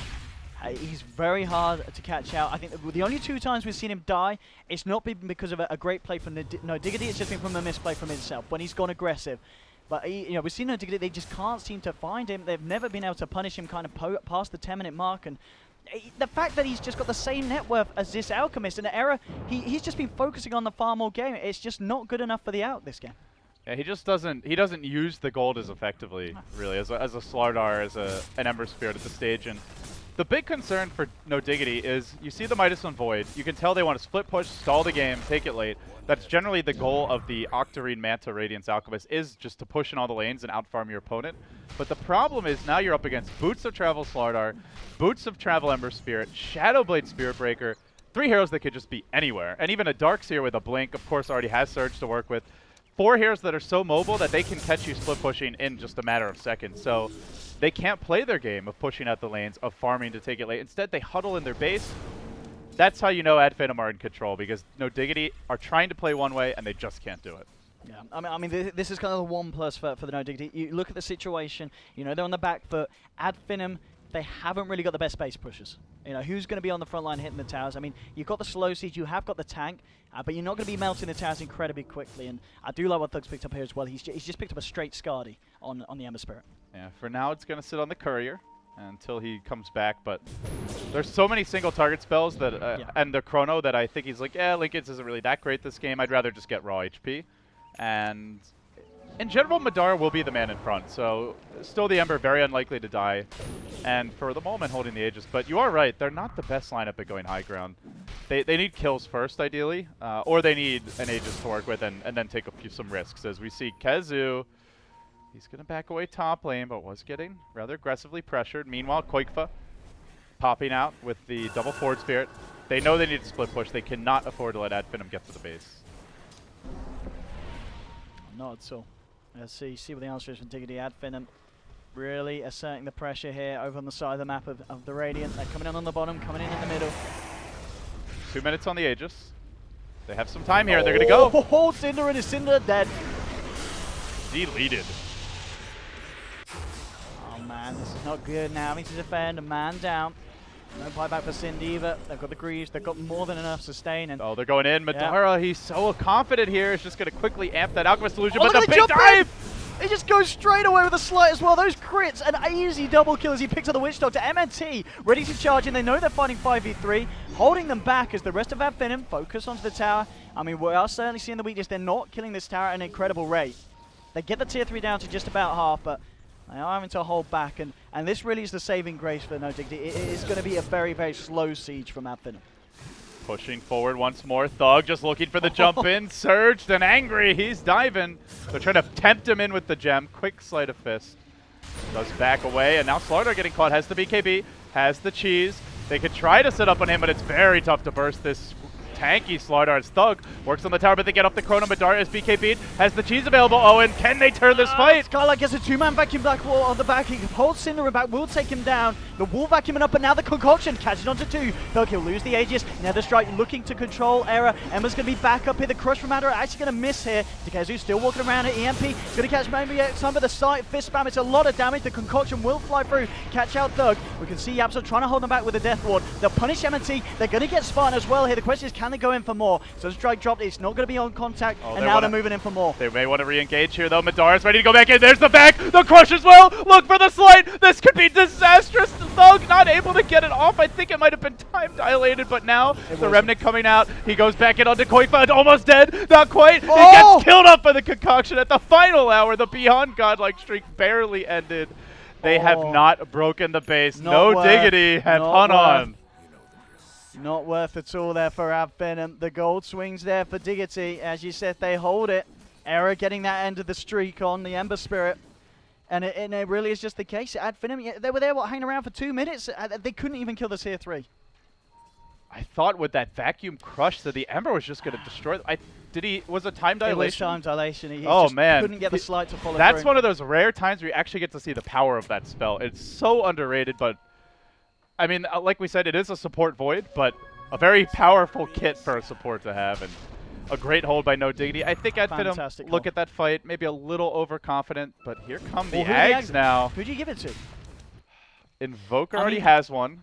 So probably the Void, but the maybe Void the Witch is close Doctor. to being able to buy his own. But I guess you want to look for Kezu to get someone else, give it to this man, and yeah, indeed. So Kezu, he's now got an Aghanim's after that fight, and he's now got 3.3k gold as well to spend. Oh, give Daddy a new item. What's it going to be here for Kezu? I don't know. What would you buy on this fight at this point? I mean, are you looking to try and increase the damage output from yourself, potentially? I think so. I think, although they do have other damage, it's hard to rely on that Chronosphere. Like, we've talked about how elusive at Finem, they have the Nightmare disengage, they have a lot of counter-initiate, very mobile heroes. So I would say maybe you are looking towards like a Butterfly. I mean, they still don't have potentially the a BKB. I mean, Vlad's could still be nice at this portion, but he's got a lot of money. It feels, does he want to try and go for something bigger? I think something bigger. It's pretty late. Vlad's is something the supports could buy, or and Era has other forms of lifesteal as Spartan and Quake for playing a dangerous game of cat and mouse here. Hello. Oh, hello. Oh. He found him. Oh. Does he have detection? He's got to be careful. I mean, Skylark has the gem. You got to run. Oh, they no BOTs for 5. They clear out the trees. They're moving in deeper. There's one tree that separates Koikfa and certain death. Oh, he's out. Oh, lucky bugger. Living by a thread, a hope and a prayer. Oh, man. You can feel the tension here for No Diggity. Fighting for their upper bracket lives, Owen. You lose this, and your day gets very long. Like, for No Diggity, with a loss here to go on to win, they would have to play another BO3 and then a BO5, potentially 8 more games on top of these two. It can't be overstated how important it is to win this game and force that game through. And look at this as well. Era's just picked up another Aghanim's pretty much. I mean, the Witch Doctor has enough to buy it himself, but I guess you just let Era give it to you, even though you've already got the point booster, and then you just build something else on the Witch Doctor? I guess he's going to build his own Ags. Is he building it himself? No, he's actually going to build Octarine. Octarine Witch Doctor. Oh, really? Let's go, because he's getting the Ags delivered by the Alchemist, so he's now going to use the point booster to just build into an Octarine. It's the better late game itemization. At some point, you could even just feed Invoker and his own Aghanims and let Quakefa replace an item slot. Yeah. So that's where No Diggity getting the Midas on the Void does make sense. With everyone getting the free Ags, like, this team probably is better late game, or at least very comparable. Is there any reason to get the Bloodstone instead on the Witch Doctor, just so you've got maybe that death heal to offer your team? No, I think having the lower... you just get Octarine the lower cooldown? The lower cooldown Death Ward, because at that point, it's almost the same as the Chrono. The Chrono 60, the Death Ward right now 80. You reduce that by 25%, and you are sitting pretty. Okay. So and then it's just going to get harder and harder for Finem to break the base, as you said, just having that cooldown up much more. Oh man, this game, it's that one fight, that approach that Finem went for that messed up on the bottom lane has just really brought Diggity back into this one, and we're back at a point where this game is a real nail biter. Absolutely, still haven't lost Rax as the smoke comes from Finem. They do scout out Era, Crush there to start it off. Following up with the amp damage, the BOT level 2s are coming in. They want to lock down this pesky They've got a Fiend's Grip as well. There's no save here for Era. They'll get the Tornado through, cancelling the Fiend's Grip. Oh, maybe he can live. The Crush coming in, trying to keep himself alive with the Octarine heal, but it's not going to be enough, and Era does get taken down. And they're going to try to push this. They want to force a buyback. They should be able to get it out of him. Good money management here by Era. Does have it, but forcing it is still very big. And they will just barrel down this lane, but at the same time... Refresher Quakefa. 2 Invokers now. Oh boy, if they can hit a Chrono, they're going to smoke up for the positioning as well. If they hit a good Chrono, they don't need the out for this fight. Madara up in front, the fishy. Oh, okay, catches out Thug. If they can take this, that's a huge amount of damage gone. Devil's going to get dropped, starting to ban his Madara, but look how tanky this man is. He doesn't care. First hit bash onto Yapsha, the backbone wall, catching 2. Kezu trying to tumble himself out of this one. Sin getting low. He's been healed up, not enough. He goes down. There's been a buyback from Era as they look to lock down Madara. Chop, chop, chop. They'll get the Slardar. It is a 1-for-1, but it did cost them the buyback. Thug was so low after that fight. Good save there by Spartan, but Spartan forced the TP away. Quakefa not able to stop it, it looks like. So the Bane will make it out. The Ember heads the other way. Zippity doo now blinks to the north. The Alkstun still trailing him. Remnant as well. Get the hell out of there, man. That is going to leave a bit of a mark, but he should be okay. Oh. But they did, as you say, force the buyback. No buybacks yet coming for Ad Finem. So with that, they extend the gold lead a bit, but you can see the threat to come as Kezu now has a refresher with an Ag, so the double Void Aghanim's ultimate. This is a lot of lockdown, and it really makes it hard for Ad Finem to force the fight. Oh, they've got a chrono! They've got a chrono! They'll drop it! Thug out of position, out of place! There's the Hadoukens! And that's a big one. A big one indeed. That was like straight out of Dragon Ball Z. Just fire, flame, wind, and spirit. Oh man, this game. Zipping around everywhere. 80 minutes, or sorry, 80 seconds on the sidelines here for the Ember Spirit tree. 80 minutes, that would be a rough one, but 80 minutes. this is gonna be tricky now. Don't give Ice Frog ideas for the new Necro in the next patch. Oh goodness. It's it gets harder from here for Ad Finem because now you can, with the Void Aghanims, you can afford to just blow it for single hero kills. Aghanim's refresh. I mean, he is so ready to go here, Kezu. And he's going Octarine, I believe. Octarine boys. 3 of them on the team looking for it. I mean, it's a good item when you have all these Ags upgrades. Your ults are so much better, having the lower cooldown. Very big, and the other thing is there's a lot of spells here with BKB dropping Lord Slardar. He's going to come in. BOT level 2s are here. Cinderin in the pit. Uh-oh, hey, buddy. Yep, they're going to focus Cinderin first. They will take him down with a quick slight. This has cost them the buyback. The Ember, so they want to try and find more. Can't afford to lose this Alchemist here, Owen. Yep, out, just holding them back here, trying to walk it off. Can't see the blink now. Going in with the chrono, but this has got to be a disengaged chrono. You can't stick around for this one. You need Quaifa to set up a big combo. Maybe trying to get himself in position. They have got the refresher. They've got a second chrono online. We'll see if they jump in. Kezu at the moment on the backlines. They're going in incredibly aggressive here. Getting the slight out onto Error. He's still got half the duration of Chemical Rage. The Hadouken's holding back Ad Finem. Now they go for Roche. Yeah. Yeah, the chrono was blown. There actually is a refresher up. Yeah, you can try and go back in. I mean, Alchemist survives that one. The Twin-Headed Dragon will be up. I don't know if Ad Finem want to go for it. They're going to try, but it's a pretty tanky Roche. It's maybe a little bit risky fight as well, because you've still got that buyback on cooldown for Error. You really can't afford to have him going down. Yeah, same is true for Thug. So very important that he does not lose his here. And are they going to give him the Aegis? Yeah, they're going to drop the cheese, pass that over to Madara, who drops the armlet for the time being. I think Scotty's being held by Spartan. Yeah, may sell that. Yeah, the Scotty Bearer. A proud position for the Spartan. A noble creature. And anybody's game. Ember also picking up the moon shards there at this point. Just to make sure. I mean, we've seen already this man can certainly punch without the sleight of fist, with the amount of damage that he's dealing. I mean, this is where Oh, Octarine boys. This is where Octarines come out and force the triple Octarine strip. All right, so what are we looking at here? We have a Death Ward with a 60-second cooldown, exact same as the Chronosphere.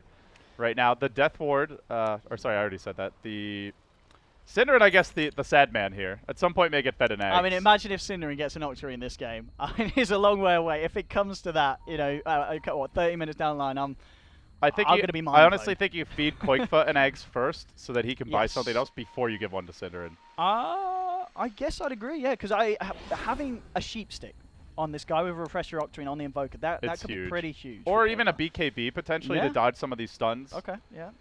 So we'll see, but the point is, no Diggity. They have 7 item slots each to work with, and that is a big advantage versus Ad Finem, should it go late, which... I mean, it pretty much already is, Owen. 54 minutes. It certainly is. I mean, no racks down yet. Yeah.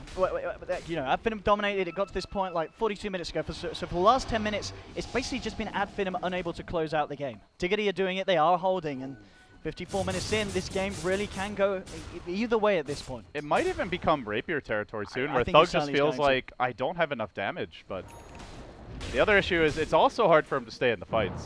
He gets caught by a Chrono, and he's just dead. So he moves in bottom lane. Meatball gets lobbed out by Quaifa. Quick Sleight of Fist will remove this. And Kezu sits back, just trying to farm up. Closing in on the Octarine Dream. I really feel that Hex could be so big. I mean, you know, this is an Ember Spirit. He doesn't have a Linken's. He doesn't have a BKB. If you can get that Blink Hex in on him, you know, with a Refresher Orb, you're going to have the combo damage to blow the Thug up. Smash that Thug. Absolutely. Oh, okay. Ad Finem going to try and look for the play now here with the smoke, but a lot of pings coming through here, I think. I was spotted out maybe by one of the... Actually, just pinging out the illusions here. Oh. Yeah, they need the Ember to clear those out. The pings are coming in a flurry, as you mentioned. Ad Finem Moving in, they want the jump here. They don't have vision up the hill. They don't have the Beastmaster this game. No Night Stalker, nothing like that, or the Bounty Hunter that can scout things out. But Thug is going to jump in. He's got Aegis. Here we go. The Absol here, ran us away. Alright, charging up the concoction. But Finem just prodding and poking at the lineup and no Diggity. Now looking at buybacks for the Radiant. Only the Invoker has it right now. As for your Dire squad and Aegis, as well as 2 buybacks on their squad. 2 minutes to go on that. So Thug is going to shove in the bottom lane. At Finem, hoping for a pick and to push. This is a good window, but soon Alchemist will have the buyback cooldown, and then it gets a lot trickier. Last time it was the Alch buyback that turned the fight. Yeah, it really was become a clean, full circle of 6 minutes round now. And without Finem trying to go for the same play, they dig that ward down in the base, but it's going to get T-warded. They're having trouble poking. I mean, like you said, not the best sieging lineup. They have damage, but they don't have the range to chip safely, so they have to commit heroes, bodies into the base, and they just don't want to do it, at least not without a lot of thinking. Nice Nightmare. These Nightmares by Spartan have just Spartan's been been godly. absolutely on point. Game 1 on his Spirit, Game 2 on his Bane. There is a glyph available. Ooh. They're trying to bait this one. Diggity looking for the perfect time to initiate. Look for that big double bubble trouble combo as Quakefoot explodes the creep wave. They can definitely blast everyone with the 30-second cooldown. Yeah, they really are struggling to break high ground. Now 2 buybacks on the cores for Diggity. And I mean, at this rate, we may see Finem have the buyback actually on Thug ready, so if the fight does go badly, he can buy back, remnant himself back in. There's Chrono. Again, a Nightmare dodge, dodging these MVPs, and look at the back line. Thug's jumped in, the charge for as well, they'll take down Yapzor. Wall getting dropped in the middle of it all, and Finem looks to move in. Quakefoot with a refresh, just trying to fight back there with a 4-man Chronosphere here, but where's the follow-up? It's just not there for the time being. They'll find Spartan. There's a buyback from Arrow who's been taken down. Thug trying to man up against Quakefoot. The concoction holding him back. Quakefoot turning around. Thug trying to remnant his way, but that's the only one got. He's not got another one down, and he's down. Thug down for nearly 2 minutes, and again, no Diggity hold the base. It does cost them the buyback on Error, but again, they'll do that every time to find themselves in a position where their racks are still alive. And immediately the call gets made. Get the hell out. Finem going to look to push out the lanes. 4 minutes till Roche respawn. Not sure that Diggity can really do much off of this because they risk getting caught with the Alchemist not having buyback if he dies, and the lanes are pretty shoved in. Bottom, mid, getting pushed back. They may try for at least some deep warding, a little chip damage, but man, oh man, that they had the perfect 4-hero Chrono, and Quakefoot, he cast like the Deafening Blast, the meatball, but it didn't really do all that much to Finem. They're very tanky at this point, and there was like 3-4 seconds there where he didn't manage to invoke anything else. So no, he'd already used the refresher. And he had already used all the big AoE spells. So he's like, I don't really know what to refresh. I'm just gonna right click here. And a couple of BKBs were out as well on Finem before the Chrono came down, so it was good stuff indeed. That's with Finem having Aegis though, and all they really get out of it is half of a range tracks of damage, Owen. Let's see what they do with this one. Are they going to give it to Quakefoot as we suggest? Yeah, he's just picked up a sheep stick. So, is he going to sell his axe? Continues to suffer. Life is pain. Bless him. I mean, maybe he will get it, but I mean, we'll see. I mean, yeah, with this sheep pickup, he's got to get something out of his inventory, and it's got to be the axe selling. I think it is going the way of the Invoker. Yeah, Quakefoot's running back. There you go, buddy. All right. Cinderin looks on with weeping eyes, like, one day. The life of a Sind. Poor old dragon. He'll get it soon. He's next on the list. Here's where Eric gives it to himself. I mean, literally everyone else has one. So well, unless this Alchemist wants to start giving charity aghanims to the Infinite No, but Eric might give it to himself next before Sin. That would just be cruel. Yeah, I mean, Axe, it did get that buff, of course. What, 20-second duration up to? It's a 30-second duration on Macropire with the Axe now. I mean, when you got a 30-second Macropire, good luck even pushing into that. You're just making the high ground defense even stronger. Yeah, it's just going to roast forever. Yeah. I mean, their high ground is absurd. That's why Finem are having such a hard time ending this game. They don't have a Death Prophet. They don't have like a Razor with an Agonist Refresher. They don't have the heroes that siege particularly well, and no Diggity are ridiculous at the base defense. So we're going to see Finem searching for answers here. And MKB now comes on Madara, trying to build up his own solo kill potential. Just wants more damage. And here we go. They're going to try and go for it again here on the bottom lane. But how much hitting is he really going to be able to do? It feels like he's either... The BKB now down to 5 seconds. He's either Cold Snap, Tornado, Deafening Blasted, double Sphere, Ice Pad. I mean, the list goes on and on. It is so hard to hit the buildings. We have Vinny and Thug jumping in aggressively, looking for the lockdown onto Yapso, Remnant South.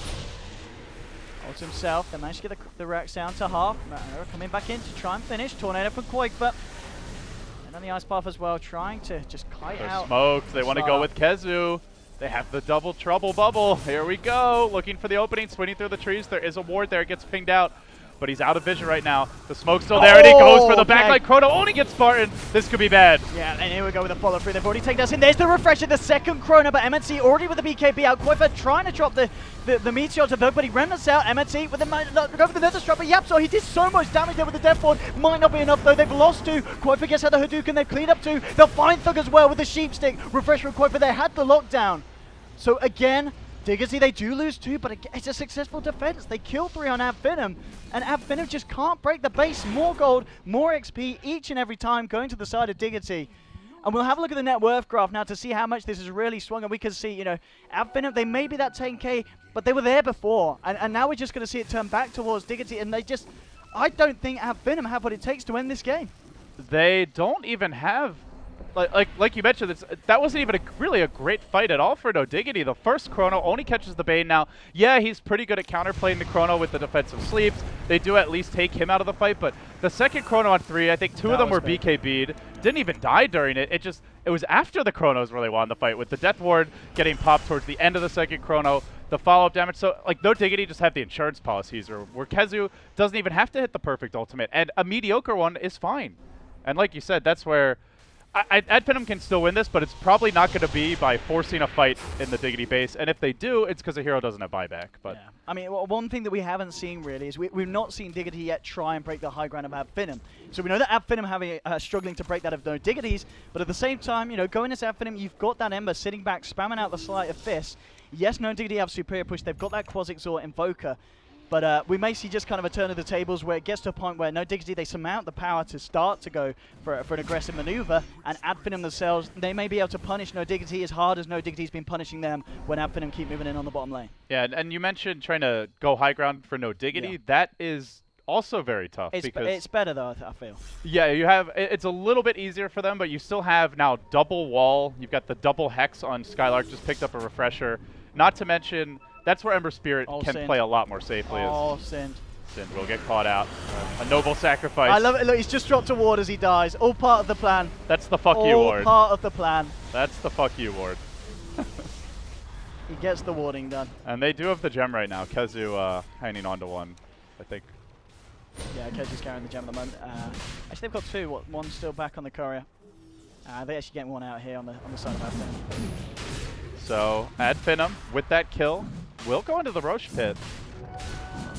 And they will grab the Aegis, which they need here. Who's going to take it, though? Madara, he drops the BKB for the Aegis.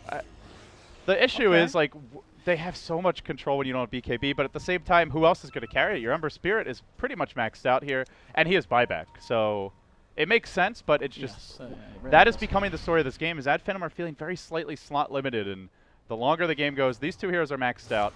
Darkseer's pretty much done for me, unless he wants to remove a big team fight item from his inventory and get something else. I like this as well. You can see that Finem just went for the scan on the top tree line on the top lane because they know that Quakefoot's been kind of hiding in this tree. Oh, they might find him. Oh, he's jumped in! Oh, and he's jumped next to the big old fish. Manor follows with the crush. They'll get themselves in and involved, and just in time, the slight flies through. Huge crit from Thug, gonna secure the kill. No chance for the Ghost Walk from that man. Oh, they might be able to freely force a buyback on Invoker before the high ground siege begins, and then you kill him once. Diggity are in tons of trouble here. Alchemist buyback is online, but when he's bought back, it's with the Invoker surviving through the first round of engagement. This time, it may be with the Invoker dying. Do Finem see this as an opportunity? Do they look to force the issue? We're gonna group up. Top lane gets shoved in by Thug. 5 about to rotate on mid. Finem could finish Diggity here. Will they die with dignity, or will they hang on and force that game 3? We're going to find out any moment. This could be the final push. It could be, but at the same time, just Diggity's defense is so ridiculously good. Looks like finally Finem will find the opening to at least take a range Rex, but of course range Rex 64 minutes in, it's nothing huge really. Diggity will be able to hold off. You know, the lane's still very, very easily with the push, the D push from Era. My goodness, has he picked up the another axe yet? It's got 6.1k and still, yeah, Jack and himself yet to get one. Oh, wait, what did he pick up now? What did he just buy? Oh, actually picking up a I have Scotty for Scotty himself. coming. So gonna drop the armlet here. Yeah, yeah. At this stage, basically, Scotty just a better armlet gives you more stats overall, as well as a close amount of armor, I want to say, and an attack modifier that lets you actually man fight a bit better. But we talked about it, Owen. At some point, it may be rapier time. Yeah. What's he going to trade out here? I guess you get rid of the MKB. I don't think he... yeah, there's no evasion on Diggity, actually. Well, they've got the Radiant Spur. Yeah, that's true. That's the one thing Stugs have It's already pretty minor compared to something like a butterfly. Only the, what is it, 17%? What is with that number? 17% in it. That's the troll number. Actually, this looks... he might just leave this as a backup rapier. It could be. If things go south. Yeah, on he life, can get himself, he can buy back. The life number 2 rapier, where if I die again, we're going to lose anyway, so let's just go all in. That's an interesting way to play it. Because I don't know if he necessarily feels he's got to carry it around now. I mean, we know that he does enough damage. The only reason why the rapier would be nice to have is because they can then try and push up to the high ground a little bit easier with that extra damage. But we'll see. The courier's coming out, but I believe it also had someone's... what else is going on? It had something on for the breaker, didn't it? Oh, it's got just MNT. Yeah, there's a plate mail up for maybe next time, as well as an energy booster, so it looks like the Lotus Orb coming. Yeah, he's got the Perseverance back in base, yeah. So he's just getting that done, and of course this is great to have at this point in the game where you've got you've got sheep sticks coming out on no Diggity, so just anything to make it harder for them to get the lockdown on his Ember Spirit, keep that Ember alive, and allow him to just get out the multiple slights. Tension rife in the air here as Finem on the verge of closing out Diggity 2-0. He's nearly got enough to get the Octarine done into that buyback. He's only a few hundred gold short, so... For the Void, yeah. Yeah, he probably just picks that up now. I mean, honestly, it's nice. I don't think it's really a game changer as much now, because he already has the Ags Refresher, and your Refresher cooldown will go down a bit, but it's not going to go down enough where you're going to get like an easy 3rd chrono off or 4th chrono off in the fight, so... It's good to have, but I'm not convinced it's a game changer. Maybe more so for the lower cooldown on Time Walk or potentially Time Dilation could be big, but not so much about the chrono with this one. Actually, he's not going to go pick it up yet, even though he's got the money to spend and still have buyback. These fights are normally being decided in like 20 seconds, not 45 plus. So here we go. Thug sieging. There is a glyph. There we go. Skylark jumps in, back in, wall onto 2. Mana as well. Kind of a zoning wall to start. Remember, no BKB on Madara. They can tank and just kind of shade stun him down potentially here. He's going to get off the amp on Era. He dies very quickly. He's got the Aegis for round 2, but the bubble comes through. And Thug, he's got the rapier on him, and here with the massive crits coming through. Kezu getting low. Does he get the chance to double? He does, but there's the vacuum. The refresher wall coming out as well, and MNT moving in with the BKB, getting the bashes out on Terra. The Sleight of Fist ripping through them as well. They'll take down the bases pod. They're going to lose the Cinder as well on the security. He's got the rapier though. He can finish up the melee racks. Finally, they can break into the base. To the north they run. Yapzor running for his life as maybe next time moves onto him, but the Lotus is there, going to back away. They've gotten the racks. They can get out cleanly. They don't have a Slardar. The Alchemist has buyback. If they can find more, but again, they've got to be aware. Look at this damage. Oh, no. Not now. Not now. Alchemist buying back, TPing in. The call's got to be coming out from Finem. Get the hell away. What's the plan here? What is the plan here? Yes, your rapier is exposed right now. And the Void has a chrono. So much. You have to get out if you're Finem. Because if you lose the Ember here, he drops a rapier. Slardar does not have buyback. Diggity can walk down mid and potentially just throne you. Yeah, they've got Refresher Hex as well. Does he have a Remnant up? He does have one to the south. I think as long as he spams that Remnant button, he should make it out of here. Koifa could have the chance to get that Hex down. As you said, it depends how quickly the Ember jumps himself back out. He doesn't have any more to cast though. Oh, and they might be able to chase him here. The Blink Dagger for Kezu up in 3. They might be able to chase to the south. This is going to be close. Straight away. Remnant down. Get him out. Kezu actually was heading that way, but not able to get there in time. Kezu, he's got Time Walk. He's got another chrono. Let's see if he can catch anyone. Spartan heading down to the south. To the north, you've still got MNC and Skylark hanging around in the tree line, in fact. Finem still kind of hanging around here, MNC. Yeah, and just a moment for Midas. I'll take that creep. Oh, look, he's found Thug. He's found Thug. Koifa, he's doing it! Thug's gone rapier now on the deck. Koifa, can he control this one? Kezu's there as well. They've got a chrono. They've been able to retrieve it. They've now got the rapier on Kezu. That play there from Koifa might have just done his Spartans going for the TP out. He is just going to make it in time. But rapier now on your faceless Void. Suddenly, Void has killing potential. He goes from 200 damage all the way up to like 600. And he's bought a new Ember's one. got another rapier along with the buyback. So, Oh okay. man, this game, LD. All right. Well, now no Diggity. Basically fed a 5-6, I guess a 6-slotted Void here with the Midas still to be replaced. So they've now got 3 6-slotted cores, 7-slotted on the Invoker as well as the Alchemist. But there's still anybody's game. It doesn't matter how many items you have. really Buybacks are going to be kinged as always, and there are 5 on the Dire. There's 1 on the Radiant here. 5 minutes until they get it back on the Alch and the Void. It just takes one good fight from Finem, and I think crucially, you have to look at the fact Diggity did not take an objective after winning or after getting those kills. Yeah, they got a rapier. That sounds wonderful, but if there's a kill on any of those heroes without buyback in the next couple of minutes, the game may just end. Yeah, absolutely. You lose one of those two, it's pretty bad. Oh, that's nice. You get a bit of a tea break here at the qualifiers. Oh, Sin, look, he's been a bad boy, YOLOing. He don't need no water. Rebel. Sin, I still not got a... Bless, he's still got Aghanims, has he? No. Actually, Arrow with those buybacks, he's you know... Arrow's like, you're going to have to wait, my friend. Did he not buy a Skadi? I guess not. No, that was the Ember Scotty, right? No, I didn't know how... Oh, he might have sold it. I don't. I think he must have sold it. I swear he had an Orb of Venom on the courier. Maybe I was looking at the other courier, sorry. It's a long game. It's a long game. I don't know. Last time this happened, Owen, you made me actually go insane, so... We had a long game yesterday, didn't we? Oh, yeah. This what one, 70 minutes. This is short. This is easy. What did we hit yesterday? 80 minutes. I mean, you're the 3-hour king. Was it no Diggity? No, it was Vagrant Empire, wasn't it, the 80-minute one? Listen, this is early days here. It is. This is only our first match in Europe. And this is a game that certainly could go on. I don't know. I mean, you've got 3 hours in you, right? Surely. You've already proven that. So can you go 4? 4-hour game. Do you have the stamina, Owen? Oh, Hags now on Skylark. I mean, this is great. Yeah, when you're getting the illusions of these heroes that are kind of 71 minutes into a game, they're certainly going to punch. It's mainly the Alchemist illusion, I guess, at this point. But yeah, the Void, you're not going to benefit from this Rapier is the big thing. So he's not that bad. It's an interesting item from Darkseer. Just everyone doing a bit more damage in general can add up, but there's no crazy Rs here really.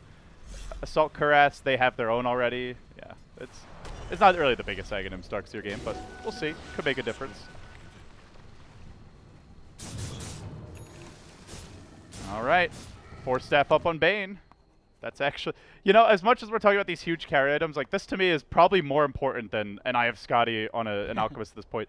Forcing a hero away before the Chrono gets dropped, or forcing someone in to a Hex and potentially catching like Koikfa out in a fight. That's something that could just flat out win you the game. Whereas, if a hero gets caught, like doesn't matter if they have Scotty, they're probably dying anyway.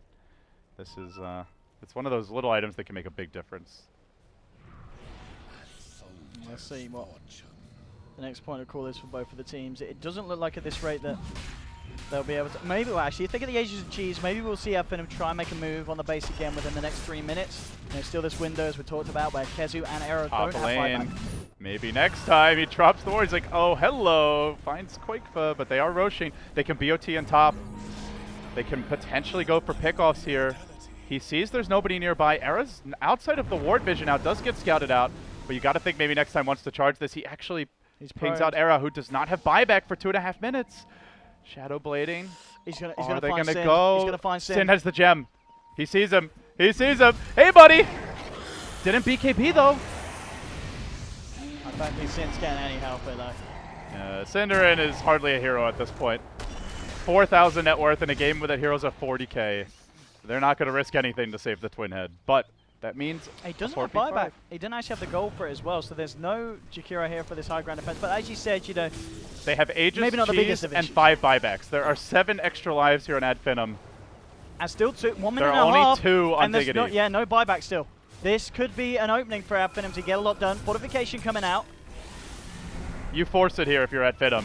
They can smell it. They're close. Vidara moving in, but he does get hexed here. The Lotus to counterplay it. Well done. And they bring down the tower. Diggity. They have maybe one more high ground assault like that before this Rax is going to go down. No glyph available any longer for the Radiant Owen.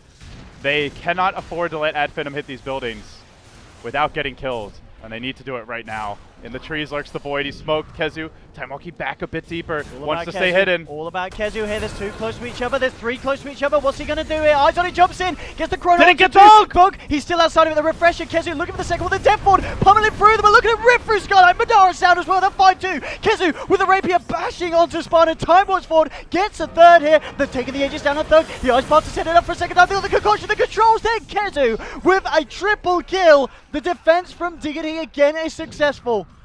They're doing it, LD, each and every time, holding off at Finem. My God. To the casual viewer, this team may be Cinderin +4, but they're doing it for minus Cinderin. Oh my, oh my. Diggity my. holding. And that, again, is the That second is the rapier. power. That is the power of this combo. The Invoker Void duo. The wild paints coming out here. Era's got the rapier now as well. They got the range racks. That's not good enough. You still have a melee. You still have a tier 3 mid. Diggity are holding in, staying alive here, but Finem have 4 buybacks. This is a tense moment. Still a cheese up on Spartan for what it's worth as Diggity creep in, march forward. They force out the Slardar. More sure to come. Ember, no stash rapier this time though. Only the Eye of Scotty. See how no Diggity can move There's one forward chrono. here. There's one, and they only need one. Oh, and a chrono on a key hero could just end the game. Yeah. They've got the 2 rapiers as well. The push is going to be pretty hefty. EMP coming out to zone back the side of Finem. There's your buybacks for the rest of the side. Sheep stick onto Era. Can they get the jump in? Era's going to be able to get himself back to safety. Oh, Matter actually jumping in on here, finding the crush, but the tornado is going to catch the Slardar out. It looks like this is just a disengage though from No Diggity. Oh, Kezu was thinking about going back in. He's hanging off of the tree line. He knows a kill on Madara could just end the game. Yeah, 3 heroes with that buyback on cooldown. In an instant, it goes from Finem having 5 buybacks and Aegis of Cheese and all the momentum with Diggity down 1 hero and only 2 buybacks to their name to 4 buybacks on Diggity, 2 rapiers fed to their team on heroes that are already having a free Aghanim Scepter. But soon enough, Cinderin may even get his. Oh, if he does, I'll be so happy for the lad. What a way it would be to win the game really with the would be. celebratory Scepter. And actually, Alchemist, 5k gold. Could be soon. Could be. Could be. We'll see how generous he's feeling, Era. He's a nice lad normally, but this game, this game hasn't been willing. As Era's gonna swap out his BOTs for the Assault Cuirass, and he's gonna go for the slow roll Alchemist. Wants to make the illusions here just a little bit beefier, I suppose. But they are slow little buggers. Oh boy. I mean, Finem at this point, I feel that we could come to a kind of another stalemate this next 5 minutes. I don't know if No Diggity going to come out of the base and go for another aggressive play. We may just see Finem hang back, wait for those buybacks to come out again, and then that's where we're going to see the next big engagement. Weird situation here as well, because although their buybacks are on cooldown for a really long time, it's 5 minutes. Roche might not be up for 5 minutes, so potentially Diggity, like ideal scenario is Roche has the minimum respawn. You go, you force the Roche right away, get the Aegis, and then you can go high ground while they don't have buybacks. But it could also go the other way where there's no Roche respawn until Finem have all their buybacks, and it's a completely reset fight. Yeah, I know Diggity, they want to try and find something here. They want to make just use of the fact that Finem are at this weak point. Let's see what they can get. They're smoked up, hanging around the mid at the moment. Let's see what they can pull off here. Wrapping into the jungle smoke. It's going to wear out. So it looks like they won't get anything there. They'll just start to pressure in the lane. It looks like No Diggity do want to try and take this fight. But this time, Owen, the tables have turned. Finem huddled in their base. Diggity marching down mid. The raid boss is here. Era all about the siege. He figures if he dies, he'll drop the rapier anyway, just equip those boots of travel, come right back into the fight. Meanwhile, he can do as much damage as possible to these towers. He slowly marches in. It's only going to take like 6 shots, 7, 8, and down it goes. There's the 4-step though! That force of V-script here, capping him on the sidelines. They'll get the coin for Tornado straight through onto 2. Era will be able to ward this one off. They're going to chase. Madara, ready to blink. Not going in yet, though. They've lost the range racks. Alchemist can just wait for the Chemical Rage and reset and do it all over again. And the grip is down.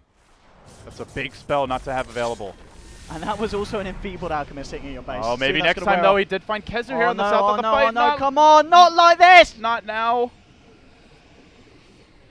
Not now. And we're back, and oh god, what just happened? Okay, well, there's a chrono here, catching 3. Oh, it's a huge chrono, 3-man chrono. Thugs is going to get taken down as well.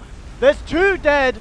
And they do not have buyback here for 3 minutes. MNT trying to fight through there. They'll lose the Spirit Breaker. He does have the buyback available, but no Diggity off the back of that. I think they've done it, LD. What an incredible display of endurance this game from the side of No Diggity. We saw them with their back pushed against the wall, but here we have it now as they clear them out. GG, well played, and they've done it. Where's that Cinder and Eggs? Give this man an Eggs. He's not going to get it, but he has it in our hearts. Oh my, No Diggity, game. hang on against all odds. 80 minutes in at Finem, they had them against the ropes. They had their boot on the throat, but Diggity just squirmed their way out, stood back up, delivered the knockout blow, and they forced the game 3-0. And if you're at Finem, it's hard not to be tilted after this game. You played it so well. It felt like it was theirs, but it really felt like it was those Alchemist eggs that started to make the difference, because all of a sudden, Kezu had like 5,000 net worth at what, like, I don't know, almost 30 minutes into the game. He had nothing, basically. Then he got the Agatims. He suddenly had 3K gold banked shortly after that one team fight bottom. That was the first hold, and that's where the game just instantly turned. I know, it just felt 80 minutes into a game, just the lineup of Cinder was much better suited to this point. And it's just the execution, the performance. I mean, really for me, well, shout out to Koifer. 13-4-16. He had a ridiculous game. At the end of the day, he was getting the lockdowns onto the key heroes, making sure that he didn't die. And Kezu, well, of course, stepping it up with the Chronospheres. As we said, he struggled at the start, but by the end of the game, he was hitting those key Chronos that was allowing Diggity to keep the defense strong and turn it around at the end of the day. Well, it's a best of 3, guys. It's a long one. Get a drink. Try to catch your breath, because Game 3 is coming right back. You're watching the Manila Major European Qualifiers. I'm LD. He's OD. We'll be right back. See you guys in a bit.